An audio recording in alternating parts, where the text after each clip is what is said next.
Bonsoir et merci de nous avoir rejoints pour ce débat spécial élection municipale. Je vous le rappelle, donc France 3 Poitou-Charentes organise 9 débats, dont l'enjeu reste encore incertain au soir du 28 juin. De ces 9 débats, un seul duel et il concerne la ville de Rochefort. La cité Colbert abrite 24 900 habitants et pour conduire son avenir, les électeurs auront le choix soit de la continuité, soit du changement. Hervé Blanchet, bonsoir. Bonsoir. Vous êtes le maire sortant Les Républicains, avocat de profession. Vous êtes arrivé en tête le soir du 15 mars dernier avec votre liste Hervé Blanchet 2020. Vous avez recueilli 44,5% des voix. Face à vous, Rémi Letroux. Bonsoir. Vous êtes professeur de philosophie. Exactement. Socialiste. Oui, Auteur aussi. toujours. Vous avez travaillé et siégé donc, au sein de l'équipe municipale dirigée à l'époque par l'ancien maire Bernard Grasset. Exactement. Vous avez recueilli 21,6% des suffrages avec votre liste de gauche, 100% Rochefort avec Rémi Letroux. Vous êtes soutenu, il faut aussi le rappeler, par Place Publique et Europe Écologie Les Verts.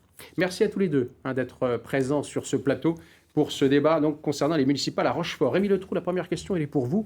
Alors, le moins qu'on puisse dire, c'est que ces élections municipales à Rochefort ont réservé bien des surprises. Très récemment, il y a eu l'imbroglio, et je ne veux pas revenir là-dessus, à la fusion avec la liste d'Alexis Blanc, qui s'est réglée devant le tribunal administratif de Poitiers. En mars dernier, le même Bernard Grasset, donc l'ancien maire qui adoubait l'actuel maire républicain Hervé Blanchet, portait peu d'éloges à votre rencontre, jusqu'à ne pas voter pour vous d'ailleurs à la primaire de la section PS en 2014, si ma mémoire est bonne. Il y a mieux quand même comme entrée en campagne. Je ne suis pas sûr. D'abord, vous parlez de l'affaire Blanc. À mes yeux, ça n'est absolument pas une affaire. Au contraire, j'ai envie de dire, ça a été l'occasion d'un grand rassemblement, parce que vous avez présenté ma liste en disant que c'était une liste divers gauche, mais comme vous le savez, c'est surtout une liste de fusion qui, aujourd'hui, a pu accueillir en son sein 9 colistiers de l'équipe de M. Blanc.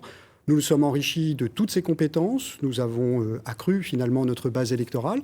Et aujourd'hui, je crois que l'ensemble des forces politiques que vous avez citées, mais vous en avez oublié d'autres, vous avez oublié de parler de génération. J'ai cru aussi comprendre qu'un certain nombre de citoyens non encartés aujourd'hui avaient apporté leur soutien à notre liste.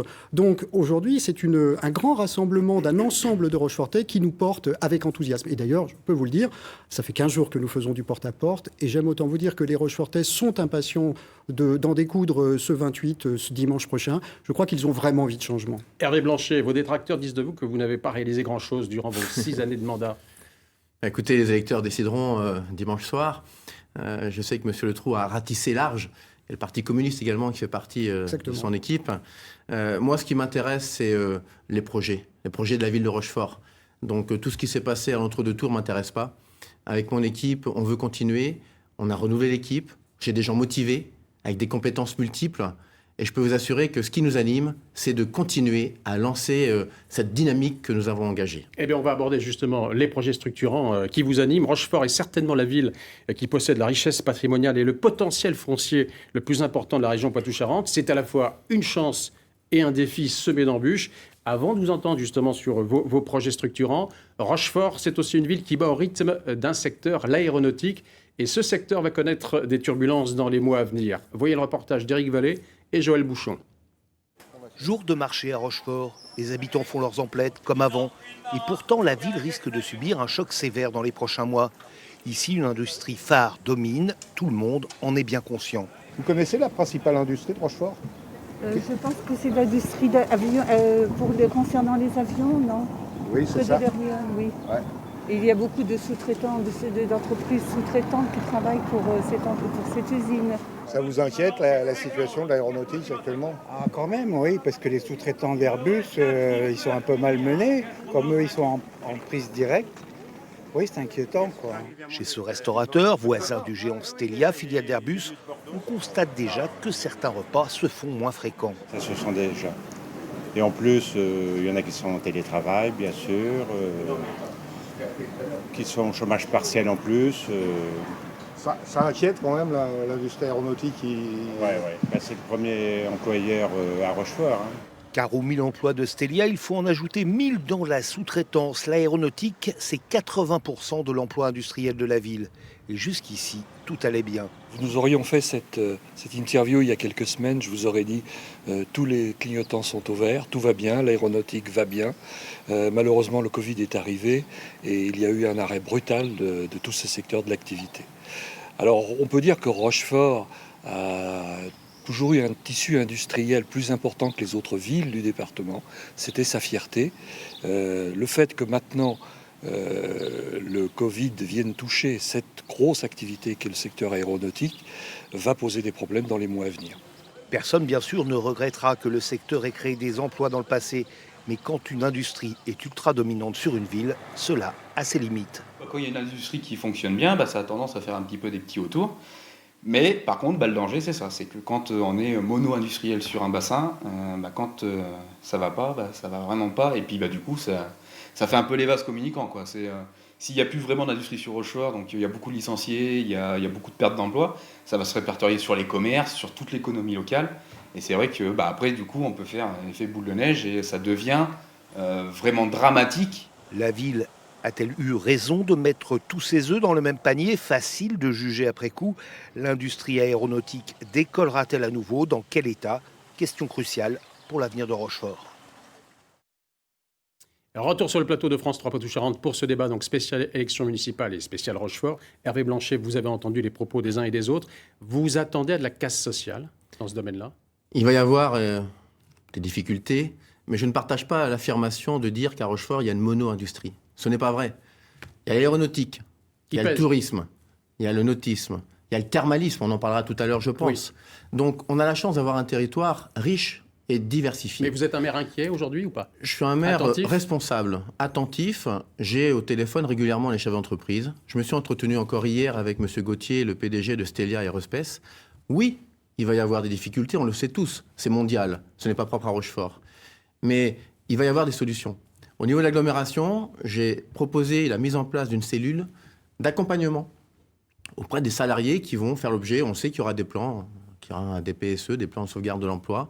Donc on sait qu'il y aura un accompagnement à apporter. J'ai d'ores et déjà réuni la directe, le sous-préfet, Pôle emploi et les services d'agglomération. Ce que vous nous dites là, finalement, vous n'êtes pas passif. Vous n'avez pas attendu. Vous n'avez pas attendre. On ne peut pas être passif lorsqu'on est aux responsabilités. Et donc, on n'a jamais été passif à Rochefort, on ne le saura pas. Donc oui, il y aura quelques difficultés. Elles seront menées, on va les affronter, et je peux vous assurer qu'on va relever la tête. Rémi Le Trou, que Rochefort soit dépendante, même si Hervé Blanchet dit que finalement, elle n'est pas forcément mono-industrie, mais elle est quand même dépendante d'un secteur qui pèse lourd, ça vous préoccupe? Écoutez, le maire dit qu'il n'est pas un maire inquiet. Moi, je dis que je suis un citoyen inquiet. Monsieur Blanchet a parlé des autres secteurs d'activité de Rochefort. Nous allons en parler par la suite, mais je crois que c'est effectivement c'est catastrophique. Vous le savez très bien, on l'évoquera tout à l'heure. L'Arsenal a vu une chute spectaculaire du nombre de ses visiteurs de 320 000 à 90 000 par an. Ce sont les chiffres. Le thermalisme, comme vous le savez, est aujourd'hui dans l'impasse. Donc je reviens à notre sujet. Oui, je suis inquiet parce que ce matin, figurez-vous, j'étais justement avec mes équipes devant l'usine de Stelia et comme le syndicaliste que j'ai vu tout à l'heure, je pense que mettre tous ses œufs dans le même panier, c'est-à-dire faire de la mono-industrie, c'est effectivement quelque chose d'extrêmement dangereux. Et je terminais en disant, M. Blanchet ici dit qu'il a été actif, mais quand on regarde les chiffres de l'INSEE, c'est-à-dire ce n'est pas moi qui les invente, si effectivement Rochefort ces dernières années a embauché, c'est uniquement dans le secteur aéronautique. En revanche, sur l'ensemble du tissu industriel et des petites entreprises entre Rochefort et Tonnet-Charente, on est sur une baisse de l'activité. Eh bien, on va continuer et vous allez aborder les projets structurants. Vous voulez répondre à ça? Oui, je ne peux pas laisser dire des choses pareilles. Le chômage était à 12,6% lorsque j'ai pris les responsabilités en 2014. Il est tombé à 9,6%. On a 500 petites et moyennes entreprises sur le territoire. C'est une richesse également. Donc, je ne peux pas laisser dire des choses pareilles. C'est une richesse qui diminue, Et l'Arsenal, on en parlera tout à l'heure. Mais les chiffres donnés ne sont pas exacts. Ce sont les chiffres. Justement, à propos de l'Arsenal, puisque vous me donnez l'occasion d'en parler, c'est un projet ambitieux, touristique, à 25 millions d'euros, que vous avez lancé en janvier 2019. Alors, pour résumer le concept, c'est de permettre au public de visiter à la fois avec un seul ticket, l'Hermione, la Corderie Royale, l'Acromate et le musée de la Marine. Rémi Le Trou, ça, vous n'en voulez pas tel quel? D'abord, je voudrais...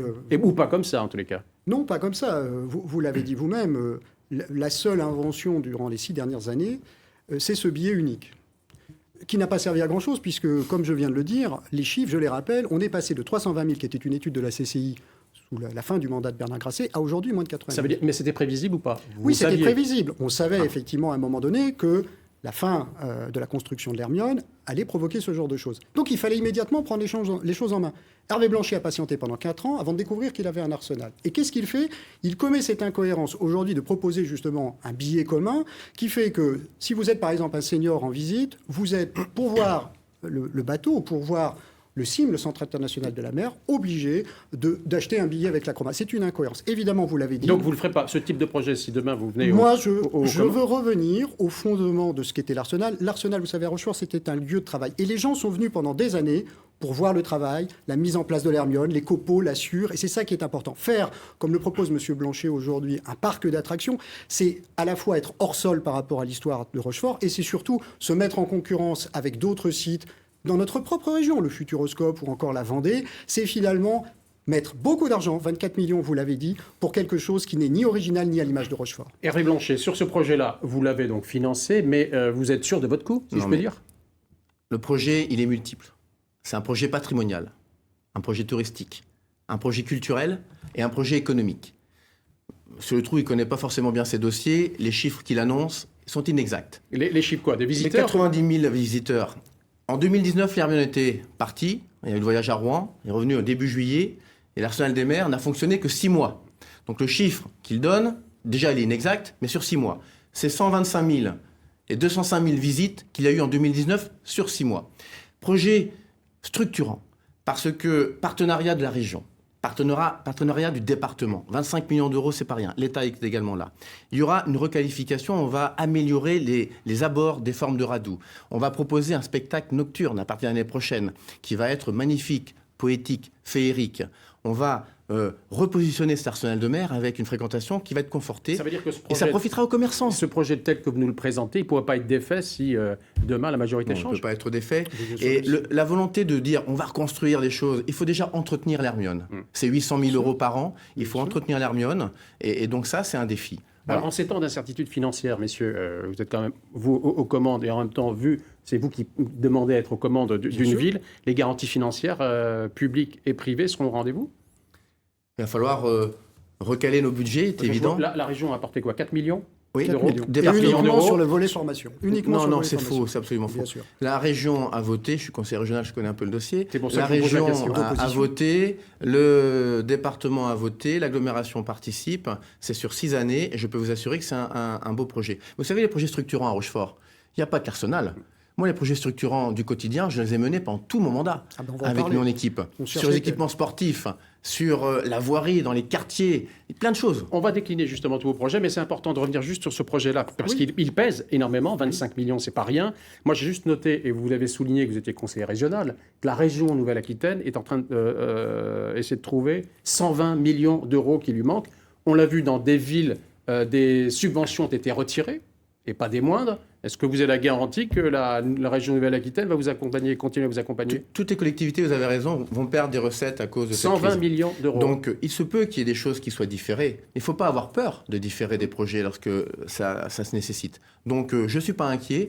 Alain Rousset connaît parfaitement notre territoire. Je suis en très bonne relation avec Christelle Piochot, qui est la conseillère régionale référente sur nos territoires. On travaille main dans la main. Encore hier, on était ensemble pour le projet du futur festival porté par Julie Gaillet.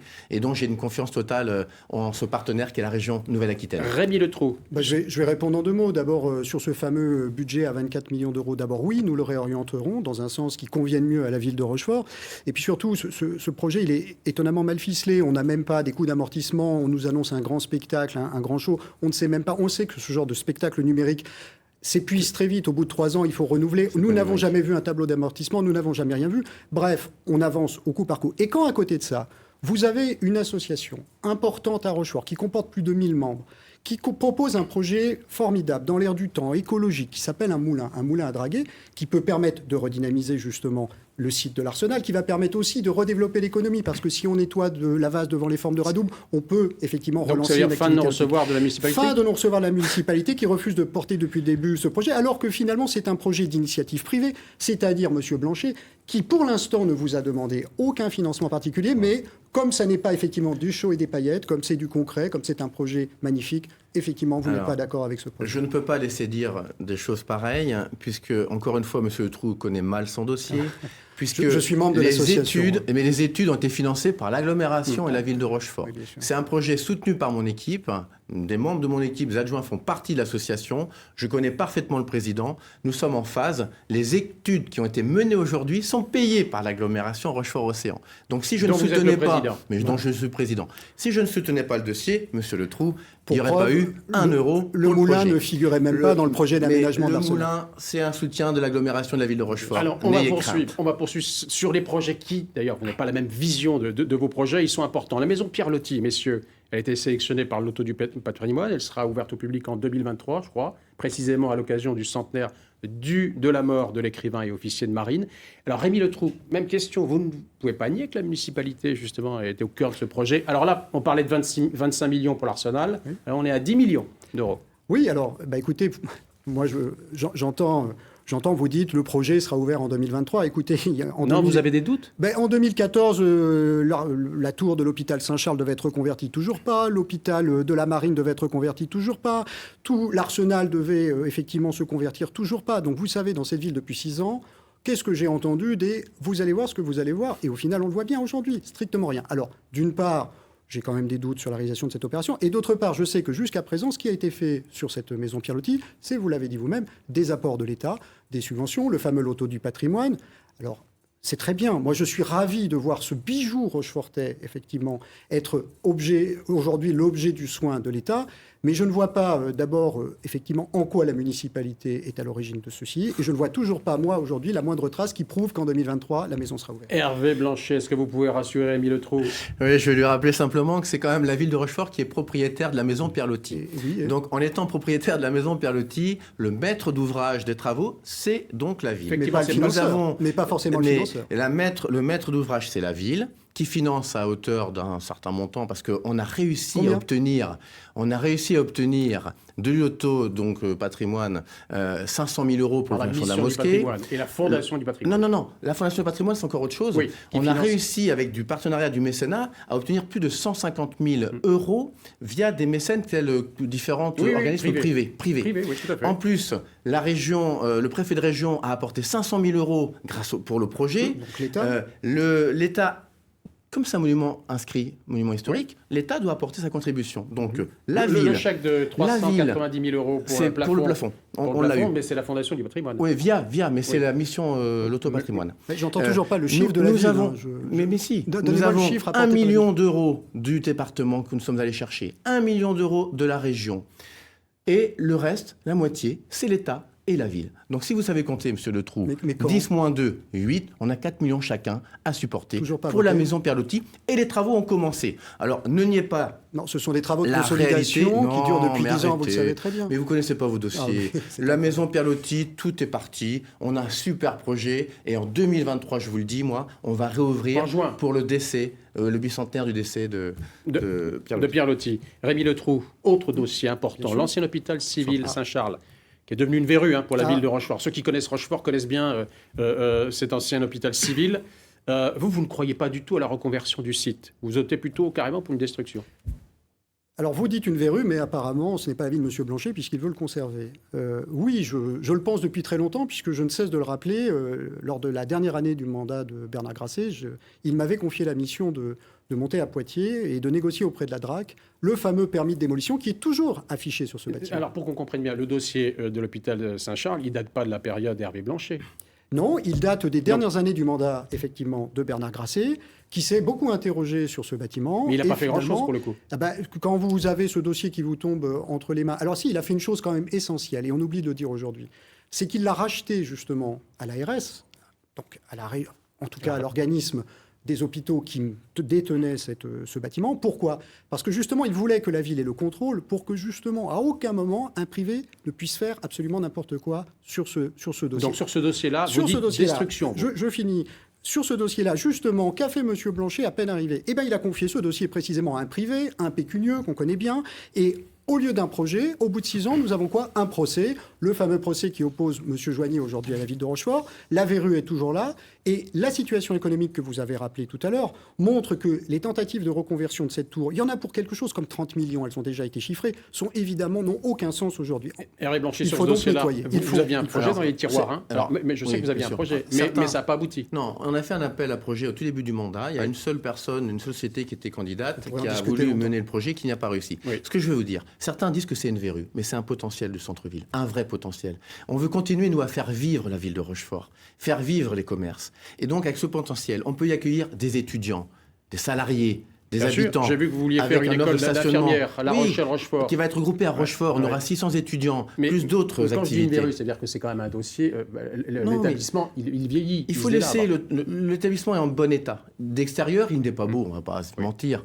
En revanche, c'est un vrai potentiel. On ne peut plus aujourd'hui, vous savez, aller consommer l'espace agricole. Donc si on veut profiter de ce potentiel de mètres carrés, il ne faut pas hésiter. Donc une étude fine dira si on doit démolir ou pas, mais il faut le garder si on le peut, parce que c'est un vrai potentiel. J'ai une question précise toujours. Vous avez réglé le litige qui vous oppose à C'est en cours dans le tribunal Joël judiciaire de La Rochelle. Alors, mais est-ce ça que sera réglé. J'interviens juste une seconde. Vous avez C'est la entendu vie, ça, d'avoir des... le projet de M. Blanchet, encore une fois, vous l'avez entendu, c'est une étude. C'est-à-dire que depuis 6 ans, c'est le seul mot par lequel il prétend résoudre tout, une étude. Il nous dit aujourd'hui, je vais faire une étude et vous verrez qu'au final, je donnerai raison à M. Letroux, c'est-à-dire je finirai par raser. Moi, je dis, ne perdons pas de temps, ne perdons pas encore 6 années. Vous ne proposez rasons rien, tout de suite. Monsieur Letroux. Si. Vous ne proposez absolument rien. Détruire ou ratisser comme vous savez le faire, ça ne veut rien dire.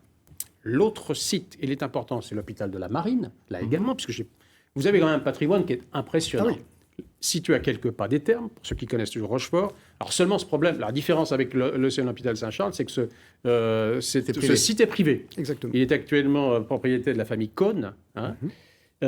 Et là, mais j'imagine que moi, quand je vous lis, vous partez d'une feuille blanche. Je ne vois pas votre projet, Rémi Letroux. Sur l'hôpital de la Marine ? Oui. Bien, parce que vous l'avez dit vous-même, c'est un dossier effectivement extrêmement complexe à mener parce que ça appartient à un propriétaire privé. Et je vais vous dire, alors, vous savez que ça a d'ailleurs été, on y revient, on parle d'un premier hôpital, l'hôpital Saint-Charles, qui est un échec patent de la politique de M. Blanchet. On parle désormais maintenant de l'hôpital de la Marine, autre échec patent, comme vous le savez, de la politique de M. Blanchet. Il y a 2 ans exactement, en conseil municipal, il disait, vous verrez ce que vous verrez, la chaîne du soleil, la thermale du soleil va venir s'installer, ouvrir une nouvelle chaîne à Rochefort, dans ces locaux-là. Et on a bien vu ce qu'il en est, 2 ans après, strictement rien. Le bâtiment menace de ruine. Aujourd'hui, je vais vous le dire, l'urgence n'est pas là. L'urgence, c'est là le quartier thermal, le quartier du thermalisme, dont vous ne vous êtes pas soucié non plus. C'est-à-dire que c'est dans ce grand ensemble que l'on pourra traiter à un moment donné la question de l'hôpital de la Marine.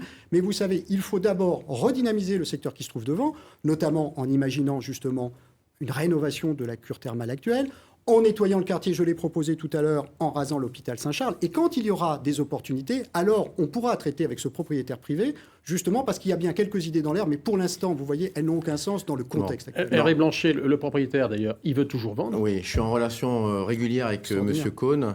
Monsieur Letroux, dans son programme, proposait d'y installer de nouveau les thermes. Alors, on a essayé, effectivement. Vous ne pouvez pas proposer des choses sans être en contact avec le propriétaire, et vous n'êtes pas en contact avec le propriétaire. Vous voulez dire que ça ne peut pas se faire comme ça en Mais non, il propose des choses qui ne sont pas réalisables, monsieur Letroux. Nous l'avions contacté en 2014. Donc, non, mais je vous parle de maintenant. Eh bien, à l'époque, il était déjà vendeur. Non, mais en 2020, monsieur Letroux n'a aucun contact avec l'indivision Cohn. Monsieur Cohn, on a travaillé avec lui pendant 2 ans avec les architectes bâtiments de France pour rendre constructible l'arrière, parce que le volet économique de la réhabilitation des monuments historiques avec l'arrière doit y avoir un projet. Oui. Ce projet, maintenant, il est possible. Et moi, ce que je peux vous assurer, c'est qu'il va s'y passer des choses parce que le propriétaire est en train de déposer un permis de construire pour ensuite vendre l'entité avec le permis de construire à un opérateur privé. Vous savez, le Quai aux Vivres, qui est en cours de rénovation à Rochefort, un endroit fabuleux, il n'a pas fallu 3 ou 4 ans pour mener à bien ce projet. Plus de 10 ans. Plus de 10 ans. Donc là, ça fait 30 ans, l'hôpital de la Marine. Hein. Moi, ça fait que 5 ans que je suis aux manettes, quand on compte les années effectives de mandat. Donc, qu'on ne vienne pas me reprocher quoi que ce soit. Au contraire, on a bien travaillé avec Indivision Cohn. Et je peux vous assurer que dans les mois qui viennent, le propriétaire, qui est toujours vendeur, vendra le site. Vous avez remarqué que M. Blanchet ne cesse de dire qu'il est en contact avec tout le monde, mais quand il lance une DSP, une délégation de service public pour le thermalisme à Rochefort, personne ne répond. C'est quand même dommage. Mais c'est ça. Justement, vous parliez de thermalisme. Alors, c'est un secteur qui pèse. Vous n'avez pas du tout la même vue d'ensemble sur ce que doit être Rochefort par rapport au thermalisme. Je vous ai entendu dire que Saint-Jean-d'Angély concurrençait Rochefort. Ça veut dire que Rochefort doit abandonner le thermalisme ? Ah, pas du tout. C'est l'inverse. C'est-à-dire que, vous voyez, je vais commencer par une anecdote. Il y a eu cette année à Jonzac le Congrès national du thermalisme. Écoutez, il n'a pas été question de Rochefort, qui est pourtant la 6e ville thermale de France. C'est quand même 19 000 curistes par an. Exactement. Et c'est un poumon économique pour notre ville, parce que la présence des curistes, c'est une chance pour le commerce, pour la location, etc. Il faut donc renforcer et maintenir le thermalisme à Rochefort. Ce qui m'inquiète, c'est qu'effectivement, l'opération complètement ratée qu'a tenté de faire M. Blanchet nous a fait perdre pratiquement 3 ans, a fait perdre de l'argent rochefortais dans les multiples études qui ont pourtant été Vous faites allusion au forage ? Ah non, pas forage, je fais toute l'opération qui devait soi-disant se réaliser sur l'arrière de l'hôpital de la Marine, qui a engagé effectivement encore une fois des études, qui nous a tenus pendant 3 ans en haleine, qui nous a obligés, avec la compagnie actuelle qui exploite les thermes de Rochefort, de repousser le contrat d'exploitation. Bref, on a encore perdu du temps. Pendant ce temps-là, vous aviez Valvital, 2e entité européenne du thermalisme, qui fait quoi? Qui va à Saint-Jean-d'Angély et qui installe un nouvel équipement, bien sûr, sur la même nappe phréatique que la nôtre et sur le même créneau que le nôtre. C'est-à-dire que dans quelques années, eh bien, vous le savez très bien, ils seront directement en contact avec nous. Donc la question, Hervé Blanchet, cet opérateur-là qui s'est installé à Saint-Jean-d'Angély, ne pouvait pas s'installer à Rochefort avant, alors que tout était fait pour? Parce que le projet était mauvais. L'exploitant actuel gère très bien les thermes de Rochefort. Il n'y a aucun risque, et je tiens à rassurer les Rochefortais, parce que M. Le Trou veut faire peur aux gens. L'économie thermale, elle est importante, j'ai indiqué tout à l'heure, pour notre territoire. Les thermes ne sont pas en danger. L'activité thermale n'est pas en danger. Nous avons 19 000 curistes. On va travailler avec l'opérateur pour réhabiliter le site actuel. Mais Saint-Jean-d'Angély, c'est Epsilon. C'est une micro-entreprise qui débute. Vous savez qu'il faut des études et des études avant de finaliser. Valvital est le 2e groupe. Mais peu importe, Monsieur Le Trou. Ah bon? Peu importe. Saint-Jean-d'Angély n'est pas une menace pour Rochefort. C'est une complémentarité, mais ce n'est pas une menace pour Rochefort. On a notre qualité de soins, des soins individuels qui vont être maintenus. Donc, c'est pas les mêmes soins d'ailleurs. Hein. Non, mais aujourd'hui à Rochefort, il n'y a pas de crainte à avoir. Donc de faire peur aux gens, je trouve ça vraiment pas responsable de la part de quelqu'un qui veut être le maire de la ville de Rochefort. Pour qu'on comprenne les études que vous avez lancées pour un nouveau forage, justement. Ah non, mais là, c'est concret, ça. Justement, c'est pour faire quoi? Alors, le forage, c'est de conforter... 3 millions d'euros. Hein, oui, 3 millions, ça coûte très cher. C'est de conforter le besoin en eau et la ressource en eau, et de pouvoir passer de 19 000 curistes progressivement à 20, 22, 23.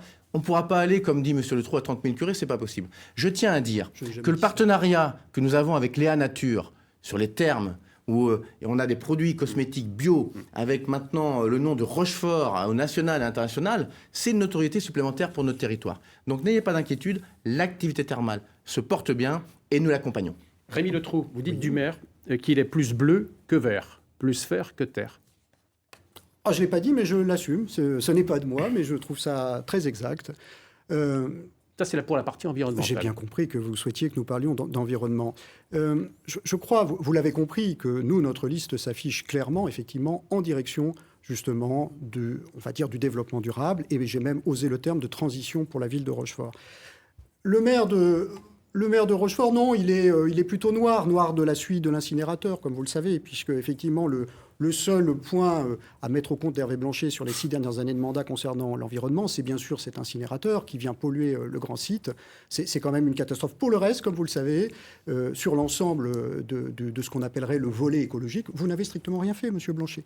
Et même aujourd'hui, moi, j'ai dit aux Rochefortais, j'ai pris des engagements très très forts, je m'engage à geler effectivement un certain nombre de terrains qui se trouvent au cœur de Rochefort. Le projet de la nouvelle ZAC au nord de la ville, vous le gelez? Alors, effectivement, il y a ici c'est le des projet terrains... du maire, vous nous en direz un mot, Hervé Blanchet, bien sûr. de construire une zone d'activité aménagée en y implantant un parc automobile. Exactement. Alors, je n'ai rien contre les parcs automobiles. Ce que je dis simplement, c'est que nous sommes aujourd'hui à l'échelle d'une communauté d'agglomération et qu'il y a déjà, à l'échelle de cette communauté d'agglomération, des emplacements où se trouvent justement des automobiles.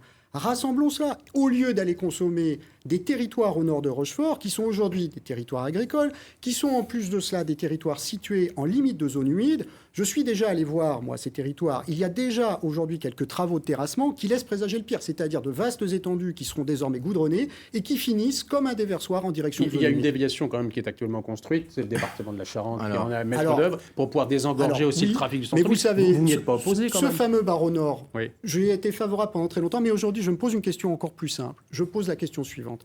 Si au lieu de travailler ce barreau nord, depuis des années, la municipalité avait travaillé à la gratuité du tronçon autoroutier de Tonneau-les-Charentes à Rochefort, la question est réglée. Parce que 8500 voitures qui aujourd'hui pénètrent la ville, la traversent, seraient aujourd'hui sur ce tronçon autoroutier. Hervé Blanchet, vous pouvez répondre. Monopolise la parole. Bah oui, j'ai des projets. Le centre multifilière, l'incinérateur, c'est le projet de M. Le Trou et de son équipe précédente. Donc c'est un peu gonflé de sa part de venir dire des choses pareilles. Aujourd'hui, on a un centre multifilière qui regroupe toute une zone et qui ne concerne pas que Rochefort et qui fonctionne très bien, qui permettra la collecte des biodéchets. Qui concerne la Carreau. Plus que ça, Royan, Marennes, Oléron et Rochefort. Le barreau de Bel-Air, l'idée, c'est de sortir tout d'abord les concessionnaires nord de la ville, de sortir du centre-ville, les concessionnaires automobiles. Moi, je vis le quotidien des Rochefortais, contrairement à Monsieur Le Trou. Tous les jours, je suis au contact des habitants. Je sais de quoi ils me parlent. Et les riverains des garages, avec ces semi-remorques de voitures, ils n'en peuvent plus. Donc vous voulez enlever... On enlève du centre-ville les concessionnaires automobiles pour les reconcentrer dans des conditions surtout organisées à côté de ce barreau. Mais bien sûr, et c'est cohérent. Et le barreau de Bel-Air, c'est une déviation qui va être faite en relation avec le département. Donc tout ça est cohérent. À quel horizon ? Dans 2 ans. J'ai pas de leçon à recevoir de Monsieur Le Trou sur l'environnement. On a fait un travail important. Des actions nombreuses ont été menées, que ce soit au sein de la ville de Rochefort sur l'économie d'énergie. On remplace l'éclairage public par du LED. La végétalisation de nos trottoirs, arrêtez de mettre du goudron partout. La gestion de nos marais. Combien il y a de marais, Monsieur Le Trou, à Rochefort ? Vous le savez peut-être, hein ? Marais périurbains, les poumons de la ville de Rochefort. On est en train de les travailler. On a une personne dédiée pour ça. Et je rajoute un point. Ce n'est pas nouveau. Monsieur Le Trou parle tout à l'heure qu'il veut tout geler à Rochefort. Eh bien, vous savez quoi ? On a révisé le plan local d'urbanisme. Ils avaient commencé avec l'équipe précédente, ils l'ont arrêté. Nous, on l'a continué. On a sanctuarisé avec un côté environnemental des secteurs. Eh bien, Monsieur Le Trou, qui crie partout qu'il va tout geler, il n'a pas dit un mot. Il a voté la révision du PLU. Sur le dossier des chemins blancs, les Rochefortais vont comprendre. On n'a pas donné du droit à construire aux chemins blancs, c'était déjà dans le mandat précédent.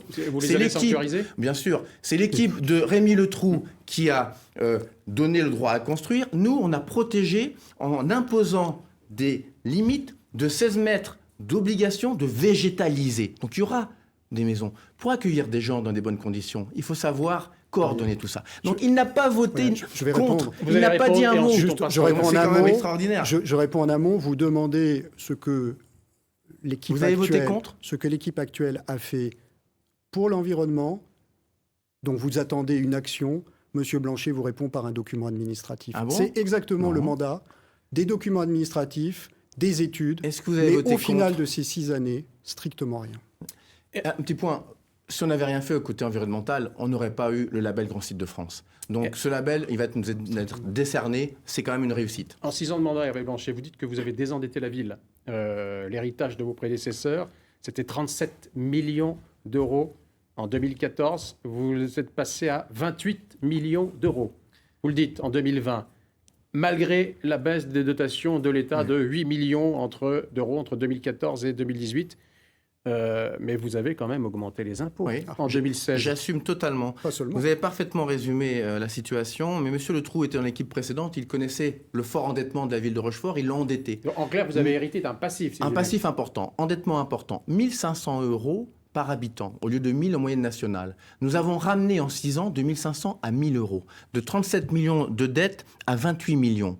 Capacité d'investissement, du coup, a été retrouvée. Oui, j'ai été obligé d'augmenter une fois les impôts. En 2016, 8,9%.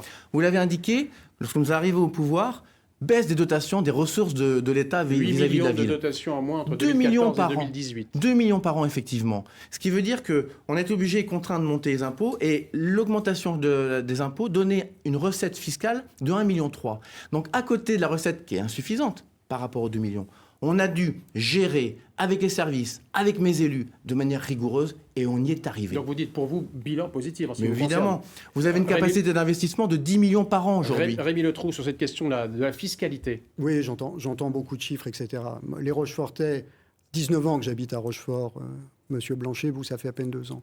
Donc, les Rochefortais qui payent effectivement, les Rochefortais qui payent tous les jours effectivement l'impôt, eux ont bien remarqué en 2016, vous l'avez dit, 8,9% d'augmentation de la fiscalité directe. Mais c'est pas tout, comme vous le savez. Je rappelle ce très bon article de votre confrère de Sud-Ouest qui date d'octobre 2019. Aujourd'hui, la fiscalité foncière, la deuxième plus élevée du département, 55,6% d'augmentation de 2014 à 2019. Et puis, c'est ajouté à cela, effectivement, les augmentations des taxes et contributions directes. Mais augmenter les impôts, cela peut se comprendre.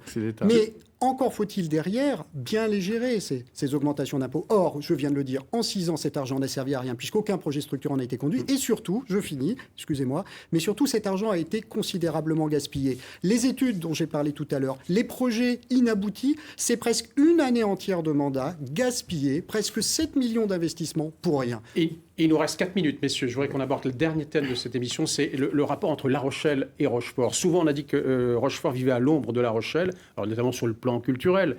Est-ce que c'est faux, Hervé Blanchet? Est-ce que Rochefort vit simplement à l'ombre sur de La un Rochelle? point, c'est que mes prédécesseurs ont augmenté les impôts de 19%. C'est-à-dire avant 2014. Voilà, petite parenthèse. Moi, je m'entends très bien avec Jean-François Fontaine, mon collègue de La Rochelle. Et donc, ce climat de confiance permet de collaborer. Nous avons des actions communes. Nous gérons, Rochefort gère pour La Rochelle. C'était moins le cas avec le prédécesseur, Maxime Monod? C'est pas à moi de juger. Moi, ce qui m'intéresse, c'est le présent et l'avenir. Donc, avec Jean-François Fontaine, on a beaucoup travaillé ensemble. Nous avons un accord sur la gestion du fonds social pour l'accompagnement des demandeurs d'emploi. Et c'est Rochefort qui gère pour La Rochelle. C'est le PLI, pour ceux qui connaissent. Nous avons travaillé ensemble sur le pôle métropolitain pour faire un bassin. Il y a du mieux. Mais évidemment, il y a du très bon même. On s'appelle lorsqu'il y a des choses qui se passent sur l'économie. On travaille ensemble pour la culture, la Coupe d'Or et la Coursive. On a un directeur commun. Deux scènes, effectivement. Donc voilà, on est franchement en contact régulier. Mais ça pourrait aller mieux, non? Ou un peu plus? Vous pourriez faire plus? Ça se passe très bien. Pourquoi aller encore plus? Tout va bien. Et on n'est pas jaloux de La Rochelle. La Rochelle n'est pas jaloux de Rochefort. On est complémentaires.